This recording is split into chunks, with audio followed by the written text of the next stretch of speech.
273,000. Non-farm payrolls rose by 273,000 in February, crushing expectations of 175,000. Phase 1 is signed. I actually have a copy of the deal in my hand, all 86 pages of it. Why hasn't Congress actually moved on this yet? Great question. Yeah, Adam, it was a little more mild, a little more mellow than we've seen in the past, but I think the candidates covered a wider variety of topics in last night's debate. Do you think there's any likelihood that they could have at least a draft of a deal or a part of a deal by the time he makes a trip to Japan? He went on to say after yesterday's results, the delegate math has become virtually impossible and a viable path to the nomination no longer exists. So after spending hundreds of millions of dollars on his campaign, he only won one territory last night. He won American Samoa. Looking at some of the sectors here, we were really watching manufacturing because workers were returning from that GM strike. Manufacturing added 54,000 jobs.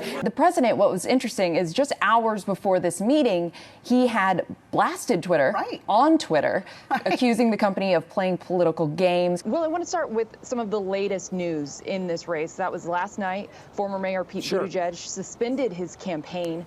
Do you think other candidates need to drop out now? I just talked to a couple of voters as they were coming out of the polls. This is the first time they have voted in a presidential race. And I asked who they voted for. They said Bernie. I asked why. And they said because he'll tax Jeff Bezos more. So I didn't even have to bring it up.